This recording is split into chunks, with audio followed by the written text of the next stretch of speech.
अध्यक्ष महोदय, माननीय मुख्यमंत्री महोदयांनी आत्तापर्यंतच्या तपासासंदर्भामध्ये अतिशय विस्तृतपणे निवेदन केलेलं आहे। मला माहित आहे की निवेदनावर चर्चा होत नाही, परंतु एक दोन प्रश्न विचारता येतात हेही मला माहिती आहे। मुख्यमंत्री महोदय, आपण एकूण 6 गुन्हे, त्यातले 5 गुन्हे प्रत्यक्ष, 1 गुन्हे साक्षीदाराकडून किंवा त्याची एकंदरीत प्रॉपर्टी, त्याचा अत्यंत नीच अशा पद्धतीची वागणुकीच्या संदर्भामध्ये आपण खूप चांगल्या प्रकारे खुलासेवार या ठिकाणी सांगितलं। आपण चौकशी करत असताना त्यांची जी काही संस्था आहे त्या संस्थांच्या संचालकांचा सुद्धा या ठिकाणी चौकशी होईल, प्रॉपर्टीची होईल वगैरे वगैरे सांगितलं। पण त्याचबरोबर आपण असंही म्हणाला की काही अधिकारी ह्याला कुठे आर्थिकदृष्ट्या त्याला मदत करायला कुठे जबाबदार आहेत का, असं आपण म्हणालात। माझा आपल्याला एकच फक्त प्रश्न आहे की नुसतं आर्थिकदृष्ट्या नाही तर या सगळ्या गोष्टीमध्ये अधिकाऱ्यांना माहिती असून सुद्धा त्यांनी ही गोष्ट कानाडोळा केला आणि म्हणून इथपर्यंत आलं। आपण सगळी हिस्ट्री 2022, 23, 24 पासून सगळी सांगितली। त्याचबरोबर राजकारणातल्या काही माणसांचे नाव अध्यक्षमध्ये समोर आलेत, फोटो समोर आलेत। आपलं महाराष्ट्र राज्य हे पुरोगामी महाराष्ट्र राज्य आहे, छत्रपती शिवाजी महाराजांच्या विचारांचं हे राज्य आहे। तुम्ही आम्ही अंधश्रद्धा निर्मूलन कायदे करतो, अशा वेळेला जे कोणी याच्यामध्ये आहेत ते सुद्धा याच्यामध्ये गुंतलेले आहेत, त्यांची आपण चौकशी करणार का? माननीय अध्यक्ष महोदय, ज्या ज्या व्यक्तीच्या विरुद्ध पुरावा मिळेल त्या प्रत्येकाची चौकशी करू। बघा, एक गोष्ट, आपण सगळे राजकारणात आहोत, त्यामुळे कोणाचा फोटो कोणासोबत येतो आपण अनेक वेळा बघितलेला आहे।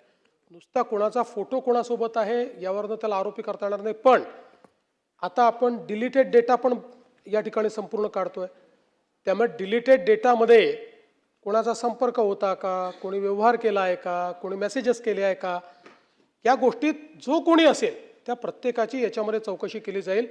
आणि विशेषतः मी एक सांगतो की जाणीवपूर्वक आपण SITचा प्रमुख एका वरिष्ठ महिला अधिकाऱ्याला केलेला आहे। यातली सेन्सिटिव्हिटी लक्षात घेऊन एका महिला अधिकाऱ्याला केलेला आहे आणि त्यांचा ट्रॅक रेकॉर्ड अतिशय चांगला आहे। त्यामुळे याच्यामध्ये कोणालाही आपण पाठीमागे घालणार नाही। कोणी डायरेक्ट केली असेल, कोणी इनडायरेक्ट केली असेल, कुठली मदत असेल तरी तो धडा आपण शिकू। मुख्यमंत्री महोदयांनी अत्यंत एकदम विस्तृत अशी संपूर्ण माहिती दिली। हे खरं म्हणजे माणुसकीला सगळं काळीमा बसणारं फार मोठं प्रकरण आहे, सगळे म्हणजे विस्तृत आलेलं आहे। आम्हाला जरा आपल्याकडे एक प्रश्न असा आहे की काही वरिष्ठ उच्चपदीय पदस्थ अधिकाऱ्यांची नावं पुढे आली। हे सगळी चौकशी, हा सगळी इन्क्वायरी आपण ATCच्या माध्यमातून करतो, गुन्हे वगैरे सगळे दाखल झाले। माझी माननीय मुख्यमंत्री मंत्र्यांकडे एक मागणी अशी आहे की एखाद्या न्यायाधीशाच्या देखरेखीखाली ही चौकशी व्हावी। कारण यामध्ये भविष्यात बघा 2-3 विषय आमच्याकडे जे उपलब्ध माहिती आहे आणि त्याच्याशी आपण जे काही गुन्हे दाखल केले, अध्यक्ष महोदय, स्पष्ट आहे की यामध्ये काही IPS, IAS, महसूल विभागाचे अधिकारी, यामध्ये तहसीलदार, हे काही अधिकारी आहेत। ठीक आहे, आपण फोटो कोणाबरोबर काढतो त्यामुळे त्या फोटोवरून कोणावर गुन्हे दाखल करणं हे योग्य होणार, याच्याशी तर आपण सगळेच सहमत आहोत। परंतु त्यांना या गुन्ह्यावर पांघरून घालण्यासाठी त्याला मदत केल्याची माहिती आहे, ती वाचवल्याची माहिती आहे। म्हणून ही चौकशी, त्यामध्ये यांचा पुन्हा कुठे त्यामध्ये हस्तक्षेप होऊ नये, दबाव वाढू नये, म्हणून न्यायाधीशाच्या देखरेखीखाली ही चौकशी व्हावी असं आम्हाला वाटतं। या संदर्भात आपण निर्णय घ्याल का? मुळामध्ये याच्यामध्ये एकच वडेट्टीवार साहेब आपल्या लक्षात आणून देतो की जेव्हा आपण अशा प्रकारची SITच्या मार्फत चौकशी करतो तर आपल्या क्रिमिनल लॉजमध्ये याच्यातली चौकशी आणि प्रॉसिक्युशन हे दोन्ही स्वतंत्र आहेत।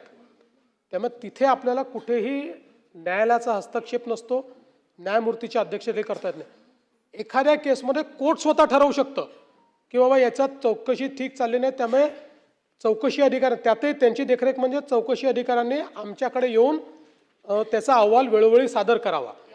हां, पण बाकी आपल्या या क्रिमिनल जस्टिस सिस्टीममध्ये किंवा आपल्या या कायद्यांमध्ये अशा पद्धतीनं न्यायालयाच्या किंवा न्यायाधीशाच्या अखत्यारीत ही क्रिमिनल आपल्याला चौकशी करता येत नाही। चला आता बास, चला नाही असं नाही चालणार। 1-2 प्रश्न दिले, आता बास झालं।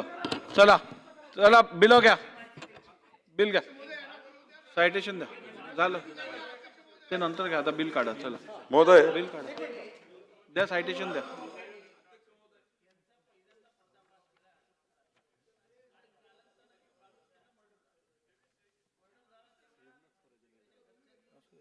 अशोक खरातवरती आरोप केला, त्या आरोपीला अटक झाली, कालांतराने त्या आरोपीचाही मर्डर झाला. तर आता त्याच्या घरच्यांनी माझ्याशी संपर्क साधला, ते माझ्या जवळच राहायचे म्हणून. तर त्या म्हणजे बाळू तुपेची काही चौकशी होईल, काय काही करता येईल, तर त्याला न्याय मिळाल्यासारखं होईल. त्या निश्चितपणे सन्मान्य सदस्यांनी जी माहिती सांगितलेली आहे ती ग्राह्य धरून याच्याशी संबंधित असेल तर त्याचीही चौकशी स्वतंत्रपणे या चौकशीत केली जाईल. एक